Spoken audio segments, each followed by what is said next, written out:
From the Historyogi Podcast, this is Dave. Kin Mun, better known as Mr. Brown, is known as the Blogfather of Singapore and has become a cultural icon with his skits and witty takes on life here. Today, we speak to Mr. Brown on his beginnings, reactions to his memorable Bak Chor Mee podcast and newspaper column, his creative process, and his endurance as an influencer for more than 2 decades. Listen also to a special message from Kim Huat. Okay, thanks so much for joining me today.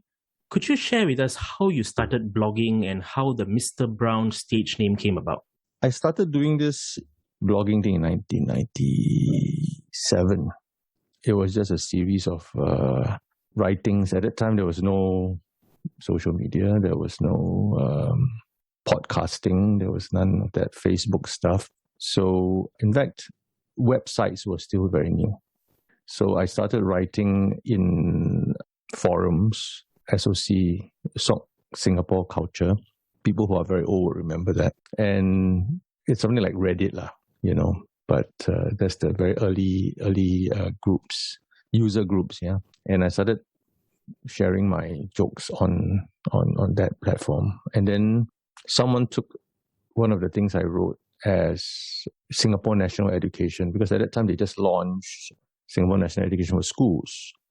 And then I wrote this sort of 25-point rant, and someone kind of shared that with a new title, The Real Singapore National Education. So I thought that was pretty funny. So I wrote part 2, and that became 106 part. Yeah, it reached part 106 actually, and eventually. And it was known as the SNE series. So how the blogging happened was I set up a website because people started to ask me about, can I have, I've read one of your Singapore National Education posts, SNE, someone forwarded to me by email. Can I have part 1 to part 10? I read part 11. I got tired of sending these out. So I said, okay, tell you what, I'll put everything on this website. And originally it was a Sing Post. I don't know what is it Singtel? They were Singnet 2 megabyte free website hosting service that you get as part of your internet package. And I put it up there, and then I started adding to it. And then eventually I moved it to mrbrown.com because I ran out of space on that one, and started to write other things as well. So the blog was born. Mr. Brown, the name came out of a nickname I had when I was a teenager. Wasn't a stage name I created later in life. It was actually a name that even my BFFs call me to this day, because I was saying how now Brown Cow a lot every day when we met up, and they started calling me Mr. Brown Cow, and then that got shortened to Brown. Thank goodness not Cow, Mr. Cow. That wouldn't be very cool. And my girlfriend then, and my wife now, was called Mrs. Brown even before she married me. So that name stuck. So when I set up the website to put, web page, I think back then even, wasn't even called a site, I registered mrbrown.com, and then that was the beginning of the site. I think it was 97, thereabouts. And then I started uploading things, and everything was just pure HTML. I had to do it by hand. It was very painful. But I was sharing things about my life as well. And then someone submitted my website for some blogging awards, regional blogging awards. And I was like, huh? What's a blog? And then one of the guys the person who submitted it told me, yours is a blog. I said, oh, is it? Okay. If it's a blog, you think it's a blog, web blog, right, at that time, then so be it. It is what it is. So I got, I think, a won for some category. I put it up, as a badge, quite fun. And that led to the blogging, because I was already doing it before there was a name for it. And then later on, I started podcasting in 2005. That was basically a series of talk sessions between myself and Mr. Miyagi, also known as Mr. Benjamin Lee. And we started, recording our conversations which were generally quite funny to us anyway. Other people kind of found it funny too. And that evolved into a Mr. Brown show that had sketch comedy in it. And that ran for quite a number of years. And it's still running today in a different format. So the podcast, the Mr. Brown Show, has been around since 2005. The blog is still up, although I'm more active on my other platforms, social media like Facebook, Twitter, Instagram, Snapchat, and TikTok most recently. Yeah. So there's a brief history of Mr. Brown and mrbrown.com. So when we discuss the Mr. Brown Show, I mean, your podcast episode on Bak Chor Mee satirizing the James Gomez incident during GE 2006 got mentioned in PM Lee's National Day rally that year. And it's not just all fun and games. I give you an example. You put out a funny podcast. You talk about Bak Chor Mee. I will say, "Mi siam mai ham." Then we compete. Then what will I do? I will hire Jack Neo to be my National Day rally advisor. It will be a fun time. We will enjoy thoroughly, go home, totally entertained. But is this the way to deal with serious issues? And the PM made a joke about "Mi siam mai ham," which then sparked one of the earliest political memes of the new millennium. Were you surprised at the level of attention your podcast was getting at the time? A bit. It has always been fairly popular before this. This is bearing in mind there was no social media back then. So people were forwarding things via email and other means. The show was fairly popular because of the sketch comedy, but that one blew up. The Bak Chor Mee one blew up in a big way. And then following that, when PM made it was a flub, really, about Mi Siam, right? And that became another podcast that took a life of its own. And yeah, it was kind of surprising, but at the same time, it already had an audience. I think PM just gave it a bit of a push. It's fun though to see that blow up. Yeah, that Mi Siam Mai Ham song that was based off Fergie, right? Black Eyed Peas song that ended up as a ringtone for a lot of people. My hum, my hum. Yeah, so much fun. Now, of course, in 2006, you also made headlines when your satirical column in the Today newspaper was titled "Singaporeans are Fed Up with Progress." So it attracted government criticism, and then your column was later suspended. In hindsight, do you think the authorities simply didn't understand satire? I don't think they didn't understand satire. They just didn't like it very much, right? I mean, also the column wasn't labeled properly. It used to be called Humor. And then somewhere along the way, I think they changed the title to, what is it called? Something about opinions or something, right? So it no longer said humor. It was something fancy. And I think then you don't, it's not, if you, labeling is important because if you look at that heading and then think, okay, this is a serious opinion piece, it's a problem, you know.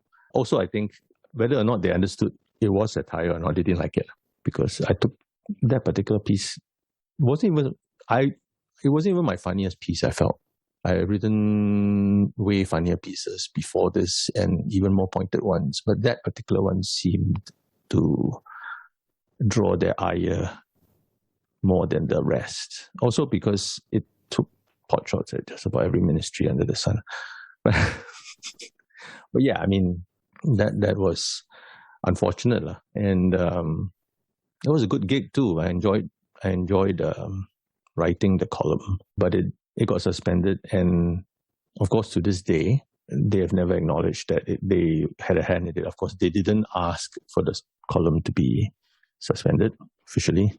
They just wrote a very strongly worded letter to the press about it. The kind of letter back then, in those days, you reserve for people who are political dissidents or political opposition members that you want to take down. Very strong language, basically. You'd be foolish to take it not seriously if you were that person they are writing about or the publication that published your stuff, right? It's strongly worded. And I don't really blame the paper for doing what they had to do, the editors. But Yeah, but it was a very different climate back then, right? There was no social media seriously back then, and that was 2006. Yeah. The column ran from 2003 to 2006. So just the beginnings of social media, right? And it is a worry because suddenly you have this guy who stuck his neck out and said some outlandish things to them anyway. I guess they had to respond in some way, and they responded in the way they usually did. It's slightly different now, I guess, right? But back then it was a different climate. Yeah, it was not enjoyable to be I don't want to use the word targeted, to be noticed and spoken about. That's not the kind of attention you want. But there's always that risk when you are writing humor, right? And politics is such a large part of our lives in Singapore because of just that one giant party. Inevitably, they become the butt of many jokes, right? Yeah, you can't really escape their influence. So yeah, that was what happened back then. And of course, I was very touched by the support given to me by people at the press room. I was told many of them showed up wearing brown in protest at the decision to suspend the column. So I'm very moved. Yeah, not something you hear about. It wasn't written about, but they did. Yeah, I have it on good authority that they did come to the office wearing brown that day. Also, there was that incident where they had people gather at the City Hall MRT station for the flash mob silent protest wearing brown as well. By that time, I realized that the thing had gotten bigger than myself. Yeah, that was pretty frightening too, by the way. Very moved by the support, but also a little bit scared at the possible repercussions, right? I told the organizer of that gathering, who contacted me and said he was going to do it, and I was like, be careful. Don't get yourself in trouble. Not on my account, right? Yeah. But yeah, that was fun times. The whole incident make you reconsider your approach on the kind of content that you produce? No. I'm still me. I mean, I've never seen myself as anything revolutionary. I mean, I'm not trying to overthrow anything, right? I am just a regular person with a big mouth and who enjoys telling jokes, right? And sometimes the jokes may push the wrong buttons. But no, I've never deliberately changed my approach on the back of that. That said, I'm older now. I'm also more mellow. So, and I see things slightly differently from 20-something, 30-year-old me. So some people have perceived that, you've become more, you're not as critical as you used to be. As somebody, if more than one person has mentioned this. I don't think that's the case. I just feel that as you get older, you're less, you're not so angry all the time. You also see things from more than one angle now. And you also have a slightly different way of expressing your views, right? So older, wiser. I don't think you have compromised. You've just changed with your age and your worldview as you get more information. And, I would like to think you've gotten wiser a little bit. So I don't think I'm the same person that did or wrote what I did back in 2006 in some areas, but I didn't consciously change it on the back of that response. It's just a process of growth, I think. And also your interests change, right? You can't remain that same person all the time, I think. You have to evolve. But my sense of humor is still there. Some of the stuff I can say in private, sometimes I don't say it out loud. It's also very different now, I think. Twitter, for example, is a lot more woke. So one has to be mindful of the responses. Sometimes you got to pick your fight. Some things are not worth getting drawn into, just for one joke, I feel. I'm not that foolhardy anymore. It's like, before, what a waste of energy. I'd rather find other things to make fun of, right? But some things I've stuck my neck out for quite a bit, I think. For example, vaccinations. I get a lot of heat for that one. You'd be surprised how angry people are about vaccinations when I tell people they should get vaccinated. See. So pick your battles. Some things I feel are important enough to warrant drawing all the flack. Yeah. But yeah. I mean, you've not shied away entirely from political jokes either, because you later created this character called Minister Midas, who had many things to say. Yeah, Midas is still there. He comes out a lot during elections, because that's when, the silliest things get said. But recently he's busy with, managing mask distribution. So he's been given a very important task, so he's not free to come out. But Midas is fun. He's still around. He's not retired. But he has to have something to say, right? And the last 2 years, 18 months, we've been so preoccupied trying to get over this pandemic, get around. And I have to say that, yes, we've dropped the ball once or twice, but I think we've gotten ahead of this virus in a way that very few people will say we did a bad job. Our government has done a bad job, right? I think this is where they have proven themselves diligent and, hardworking. Yes, there have been some mistakes on hindsight, but hindsight is easy, right? 2020. But by and large, I think there's very little to complain about. And I don't want to stir shit for the sake of a joke, because I think it's important for us to rally and get this, get over this pandemic in a way that is productive and so that livelihoods can be lives and livelihoods can resume, can be saved. So yeah, so that's important to me. But yeah, he will be back. Sure one. There will be opportunities for Midas. Kim Huat also does his share of political commentary, I feel, when the need warrants it. He's easy to use as a foil. But yeah, Midas is still around. I mean, speaking about Kim Huat, Kim Huat got really, really upset with the Criminal Minds Beyond Borders episode on Singapore. That was fun. He produced, I think, a 2-part series criticizing every little aspect of the episode, and I think that went viral. Yeah, that was very popular.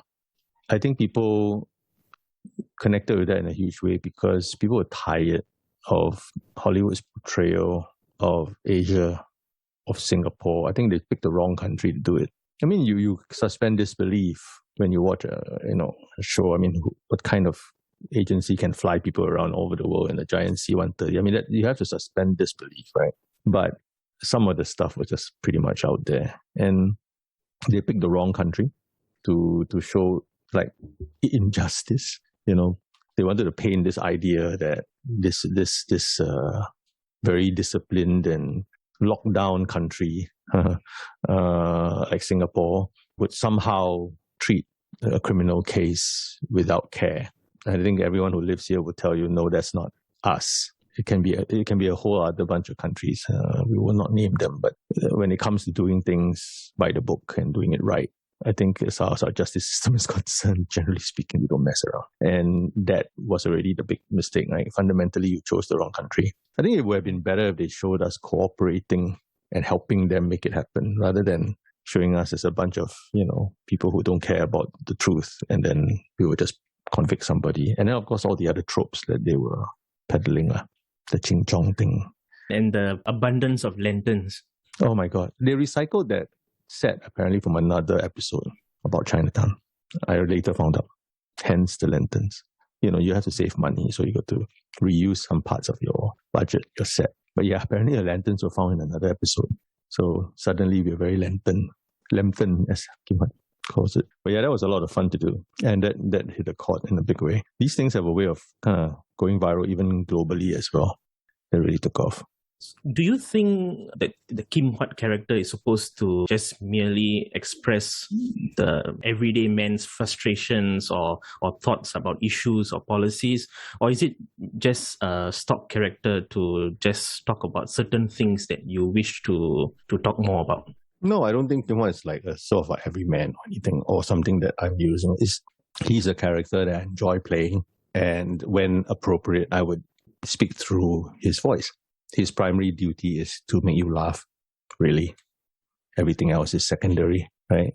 If it's not funny, it doesn't fly. So it's not meant to be any kind of agenda-driven, character, I think. He's just a fun character to play with, right? And if you start kind of over analyzing him, then it's not fun anymore. He has to be fun. I've used him for all kind of stupid-ass things. Sometimes I have him dance for nothing. Recently I started doing like the glitch thing. He's just fun to experiment with. But he is somewhat of an everyman. Yeah. Angry when he needs to be. Sometimes I think he's an anger translator for many of us. Says certain things that in polite society maybe we don't want to say it out loud, but inside we're kind of going, yeah, I want to say that. I wanted to say that, but it's not nice to say it, but okay. Kim Huat just said it. So maybe that's why he connects in that way. But at the heart of it, he's still, very kind. He's got a heart of gold, I think. He's not a perfect person, but his intentions are good. I mean, he manages to be Singapore's #1 fan in almost everything. He is, right? And I came out with that out of a moment, like it was very random, but he is, you see, a reflection of, if you want to psychoanalyze him, he's a reflection of our Singaporean need to be #1 at anything that we do, be it our exams, be it work, right? We have this, we are always trying to be the best, and for better or for better or for worse, that is our nature, right? We call it kiasu, we call it kiasi, but Singapore is always obsessed with results, right? So it seems to me that it's not unheard of for Kim Huat to be a #1 fan of whatever he's interested in at that point in time. There's no space. There's no time for #2 here. If you want to like something, you must be #1 at it. You must really, really go into everything that you like. So I enjoy it. It's such a catchphrase now. I have people coming up to me and saying that to me all the time. #1. Fill in the blank. Fan. But yeah, maybe internally I was already thinking about that when I came up with it. But it was totally random. And it stuck. It seems to me that a lot of things that you produce seem to be quite random things that just seem to stuck or seem to work, and then you just take it and go. Yes, because I'm a very random person. I spend a lot of time thinking of nonsense. So it's like that. From my school days, I think the sense of humor that came from just hanging out with my classmates and that kind of randomness is still there. I think many of us lose that ability to look at things in this random way. I think many of us get very serious with life, right? And then we start. But I never lost it. So, and in fact, it got worse as I got older. And then hanging out with people like Miyagi just makes it worse because the two of us are just as bad. We feed off each other's randomness. Mark Nair as well. And it's fun because all the time, you're making associations between things that happen. Even the most mundane things can trigger an association. It's a game for me. And it's necessary when you are trying to come up with things, trying to teach yourself to see things from multiple angles and to find some humor in it. And nowadays we've gotten so, we've honed our craft so much that we can see it almost immediately, and it's fun. But yeah, the randomness is like that.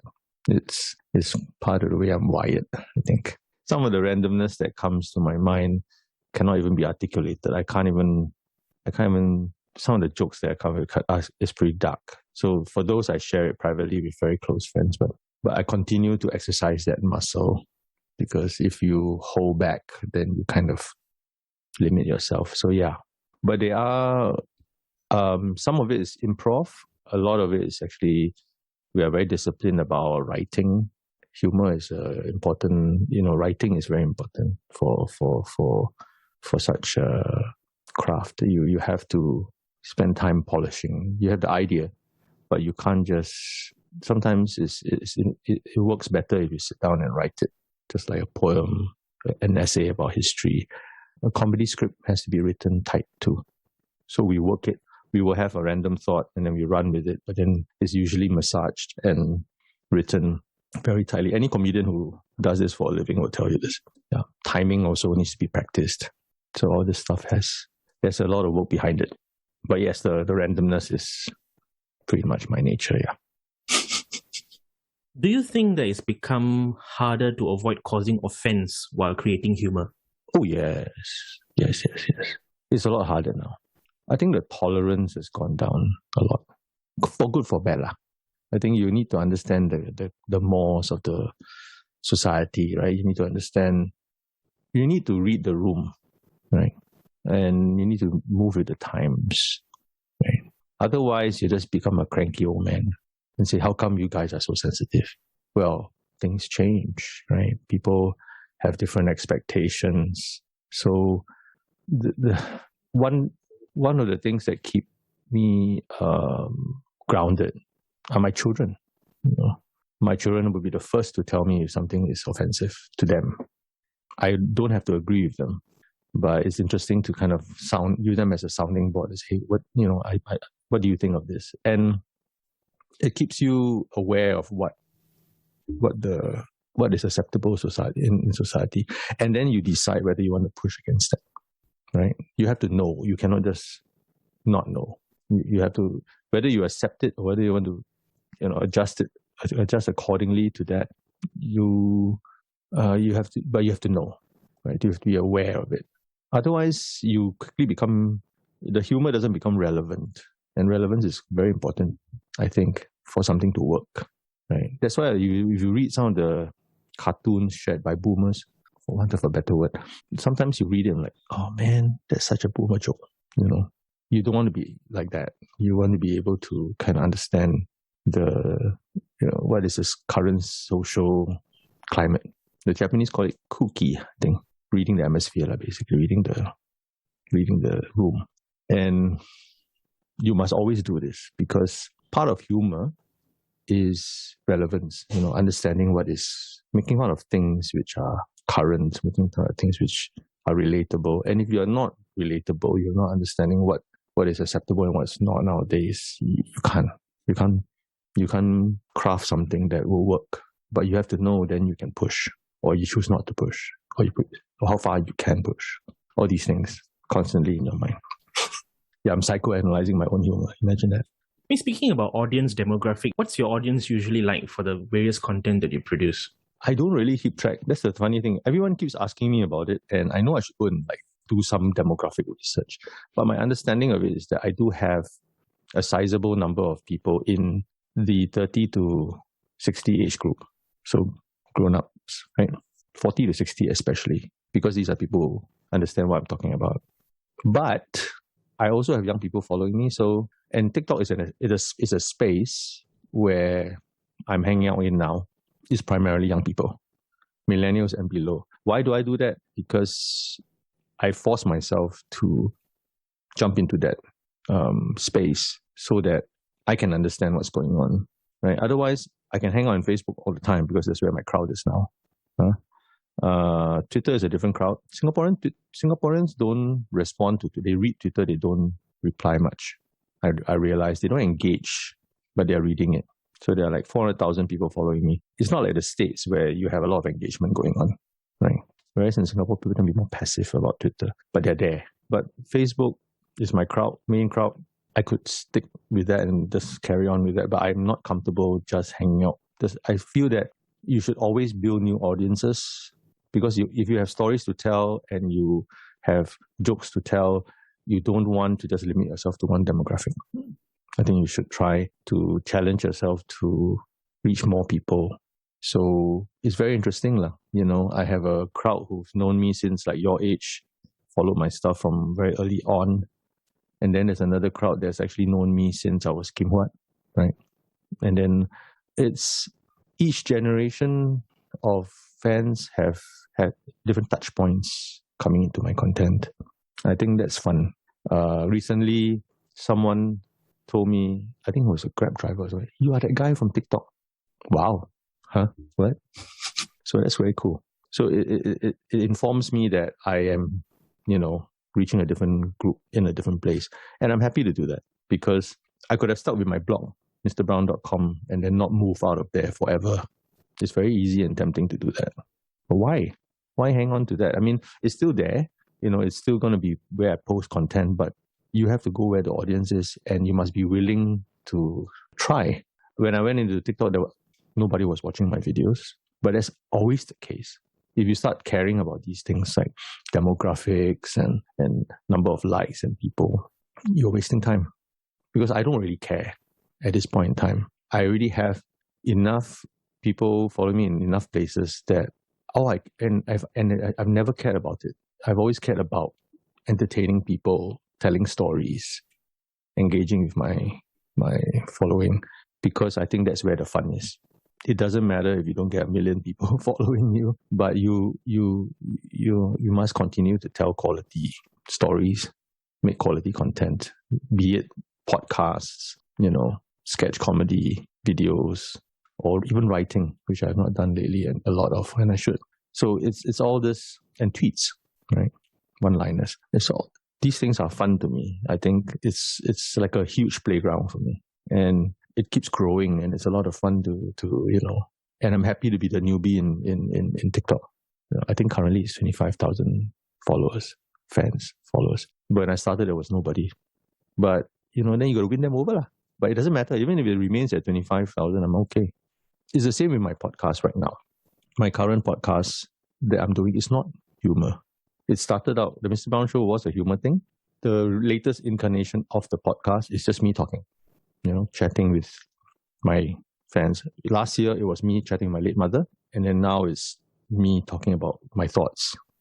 And it's not a huge following. I mean, it's a fraction of what I get if I posted a video about Kim Huat. Okay. But I'm fine. I'm so happy with the couple hundred people who tune in every day to listen to me talk for 5 to 10 minutes. And actually, I'm very fond of that audience because they have taken the trouble to tune in every single day. And it's very intimate. So actually, that's my favorite thing to do, funnily enough. It's almost the Mr. Brown show right now in its current incarnation is very close to my blogging days, but it's audio. I'm not writing my thoughts. I am just speaking it. I think that's fun too. But yeah, that's me. No, that's a passion project. There's no money in it. In fact, there's no money in a lot of things I do. But that podcast is fun to do.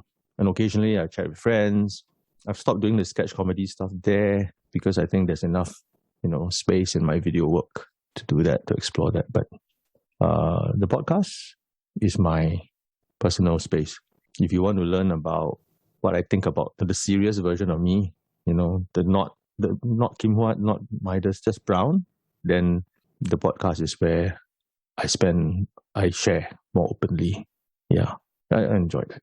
So the demographic is always growing, and it's a lot of fun to try to, share with more and more people. Yeah. I mean, I did this for like more than 20 years now. Got 20 years. 1997 till now. Yeah, I intend to keep doing it because it's fun. You've spoken about how you find inspiration to create your comedy content and all that. You've also been a passionate advocate for those with special needs, and your daughter Faith is autistic. How has being a parent to Faith influenced your work and outlook in life? I wouldn't use the word advocate. I'm just a guy who happens to have a special needs daughter. The issues I raise, let's put it this way, I don't have time to champion any causes. The only person I want to champion is my daughter. I want to make a better life for her. And I'm also aware that she's my responsibility, my wife and mine and my children's responsibility. At the same time, I want people to be aware that there are people with special needs in your midst. And I think it's improved. But when we first started, we were just as clueless as everybody else. It was new to us too. So I share, about her life and about our journey, the same as if I had to share about my two other non-autistic children. So I like to avoid this whole championing thing, because it's not my thing. I don't see it as my role. Other people may be better suited for this, but I'm happy to share my own journey, and it's only mine, because other people have different journeys, right? Every family that has a special needs person in their family will have a different story to tell. Some of the stuff is similar, but I don't pretend to be able to represent anybody.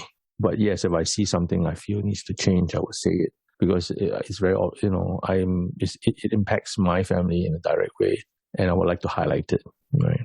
But things have improved from the very beginning. Awareness has gone up, but we are also, now my other concern is mental health, right? And I had a podcast about this a few days ago, and it's concerning to me. It's not just special needs, but young people with significant mental health challenges that are not being dealt with appropriately or in a timely fashion. So that one is important to me as well. Yeah. Again, not a champion of anything. I'm just concerned. I'm just a concerned parent. It's worrying. Yeah. And I will say it. I'll bring it up if I have to. Now, as the Blogfather of Singapore, you've witnessed the rise and fall of numerous tech trends, platforms. You've tried out podcasts, YouTube videos, Twitter, TikTok. So in a way, you are one of those pioneer influencers of Singapore, even before the term became common. So what would you consider to be some of the biggest changes you've observed from the time that you started to now? I'm just a sucker for trying stuff lah. It's just my nature. I mean, you have YouTube at the beginning, and then you have Facebook later, and then the two of them are fighting now. Even that's changing, right? I mean, people are no longer using even central platforms like this anymore. It's gone decentralized. A lot of my content is shared on WhatsApp, for example, and other messaging platforms. It's gone viral even faster than Facebook, frankly. And it's fun, to try different things and fail. But at the heart of it is still about people, right? It's just people out there. They're not netizens, as our mainstream media likes to call us. We are all people, and people want to hear stories, want to share their own thoughts and views. So all these things come and go, right? If you make your living, or if you want to make your stand on one particular platform, I have more power to you, but I don't care about these things. To me, these things will change. Tomorrow, this platform will be gone. So what do you do? And I've survived all these years of changes simply because I don't care about these places. Because yes, you do care. You need to understand the platform. You need to understand how it works. You need to understand how people interact in and engage in that place. But at the end, you still have to have good content. You still have to have a compelling story to tell, right? And in my case, you still need to be funny, right? Otherwise, you are locked into some technology or another, right? Technology is a wonderful enabler. It's just wonderful. I mean, I'm doing things that I had to go and jump through hoops in the past to do. To record a podcast, for example, when I was starting out, I had a mixer, I had a microphone, I had to find a place to host my files. Now I'm recording this podcast with you on Zoom. If you wanted a video version of this file, it's done. Right? You don't even need to try very hard. I'm recording this with a microphone that connects into my iPad Pro, which I'm using to talk to you, that has center stage. You see, I'm moving left and right, and it's panning with me. So if you're listening to the audio version of this podcast, you can't see it, but it's fun. The technology is amazing, isn't it? And people are streaming on Twitch and doing all these things, which I haven't even touched. I haven't done game streaming yet. I might. But it's all this stuff is amazing. The technology is becoming so, making it so accessible for anybody to share their creativity, be it humor, be it music, all of that stuff. And I think it's a very powerful enabler, but we mustn't lean on it and treat it as a crutch. Just because you have the fanciest equipment doesn't mean, or the best platform, or whatever, it's gonna necessarily translate into anything meaningful, right? Same with podcasting. I mean, it's so easy to do it now. It used to be harder. But do you have anything interesting to say? Right? And does it even matter? Maybe you just want to reach those 10 people who listen to your show every day. One of them is your grandmother. That's cool too. But it's wonderful now. And I try my best to equip my children with the stuff they need. I don't push it on them. But if they are doing something and I'm like, oh, you need a microphone? Okay, I'll set it up for you. Here it is. You're shooting a music video for your song? Here, here's some lights. I'll set it up for you. And go and figure it out yourself. Right? I don't want to kind of make a big deal about the equipment, but actually my children are pretty equipped. They figure out what's the appropriate level of technology they want to use. But it's amazing that they are now able to do all the things that they're doing now. I could not do in the past. So in that regard, technology and platforms and all that is wonderful. But you still, at the heart of it, need to be creative. Otherwise, then it's just technology, frankly. But yeah, embrace the technology, figure out what works for you and what works for the stories you want to tell, the stuff that you want to do creatively. It's amazing, One of the things I wanted to ask you was that, during a time where viral memes and influencers have a very short shelf life, Mrbrowns has survived 24 years. So what would you say is your secret to remaining fresh and relevant? There's no secret. You're only as good as your last post. Yeah? If you stop, then you stop. But you can't live off your old stuff. I mean, it's meaningless to me to tell, for example, somebody following me recently, did you hear about the chor podcast? Right? And it's always been my philosophy that you're only as good as your last joke or your last piece of content. I think, it's like breathing. Comedy is like breathing. You constantly have to come up with something else. And you need to give yourself breaks too and understand that there's no way that you can churn out content the way that the society expects you to. So I'm not as prolific as some of these other people who are creating. I don't know how they do it because I will burn out. But I also feel that you should keep trying, and because I've got so much randomness in me, it never ends. I'm constantly thinking of rubbish and I have a need to share that. So maybe that's why it works, because I have this insatiable appetite for coming out of rubbish and nonsense and an even bigger appetite for sharing it. But yeah, you need to constantly be willing to push yourself and push boundaries, not just content and all that, but also put out quality stuff with quality equipment. So I'm also, yes, content, gear doesn't matter. They always tell you this, but gear does matter to some degree because your needs change. And so that's why I spend a lot of money on my equipment. I'm also a gearhead. But like, at the end, it's still the need to keep telling stories and not give up doing it. That must drive you. If you're looking for numbers, you're looking for likes, that's not going to mean anything. You're going to burn yourself out caring about these things, right? I care about my content, my quality, the stuff that I put out. And I just like to make you laugh. And the class clown cannot stop making people laugh. So that's what I've been doing for 24 years. Actually longer than that. If you count the time I was in the classroom, sitting at the back with Brian Chua. But yeah, that's what drives me. And also because I don't care about how big or small my audience is. Right. I think if you do the quality stuff, people eventually will come. Yeah. So just have fun. And people can tell if you're trying too hard. I think you must enjoy it.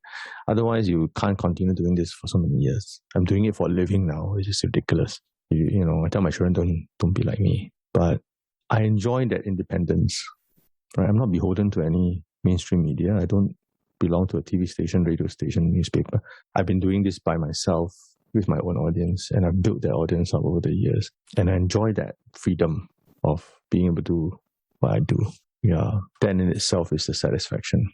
And that's what keeps me doing what I do. I guess finally, would Singapore's number one Mrbrowns fan like to say a few words? Oh dear. You give me a minute, let me go and get him. Hello, this is Kim Huat, Singapore number one podcast fan. Thank you for inviting me. Actually, you should have invited me earlier.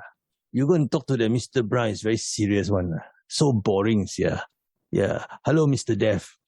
Your background very nice. Look like the Lord of the Rings. You got go to New Zealand or not? Not yet. Hoping to go. Yeah. borders I reopen. went to see. I went to see before. Very exciting. Yeah. So you're recording this podcast for the History channel. Yeah, for the Historyogi podcast. Very popular. You got more followers than Mr. Brown on the TikTok. Oh, okay. And you don't even shake your backside or wear the bikini. It's amazing. I admire your following. Yeah. Not to say you should wear the bikini and dance the sexy dance. Don't need to start. The history alone is already very interesting. So I wanted to ask you, why do you think history is important for Singaporeans to understand? Because it's must understand the history, then you know what is the tomorrow. People are very stupid one. You sometimes they say certain thing, they don't understand the history. Then they anyhowly say. For example, I give you an example. Recently, I got see online, some people copy say that America coming to Singapore to visit us. Right. Their vice president called Kamala. Then they angry. They say, this America come to Singapore, want to make us gang up against the China. It's like the Opium Wars. I read already. I want to scold them. You understand what is Opium War or not? It's a very different time. They come here is try to jojo you to support them. Yes. But Singapore government will not do this type of thing. We like both sides. But does not mean we don't call them come, right? America come here, petrol, bring their aircraft carrier and the shit. It's not a bad thing. It's actually a good thing for our security. If you read the history, it's important to have America in our region. But all these people don't know what they tao hong, eat and smell already. Then suddenly think, they are just bullying our China. Who's our China? China is your relative. You are Singapore. You why so care whether China or is it America? You must understand our position in the region. It's history. If you understand the history, then you will not say this type of stupid thing. But China is also a trading partner. It's important to our region, but does not mean they are your BFF. America also not your BFF, right? You have to have perspective of the history. One want to pro-China. Someone is a pro-America. There's no pro. The only one pro you pro is pro-Singapore. Understand? So the history very important. Don't understand the history, then you anyhow shoot the mouth. The only history then you start talking is other country propaganda history. So if you don't understand your own country history and the world history, then you will start to be influenced by other country, other superpower. And Singaporean cannot afford to be influenced like that. We must open mind. How can you go tell America to come? Come! We are friends. Lie. This whole region, very important to have them come around. Balance, balance of power. See, Kim Huat got read history book one. I highly recommend you read the Winston Chu history book, the biography. I got buy. Good book. Read about his time as a general of our soldiers. He's the OG general, original general. Understand? Our place in the world. Because we only tiny island. Tomorrow can be gone. How can don't know history? Like that. Not say I'm a professor or what. I never studied a master. But I like to read. I like to watch the history documentary also. Yeah. Recently, the aircraft carrier, Queen Elizabeth, then a lot of people also, why they come? British Empire, blah, blah, blah. Hey, they also must come lah. It's good, what? Freedom of passage, yeah, they got their own agenda. But they are not colonized already. They are not our colony. We are not their colony. You talk so much, what? But they should come also. Everybody come. South China Sea is very fun. Thank you so much, Kim Huat, for promoting the importance of history to Singaporeans. Oh, I love history.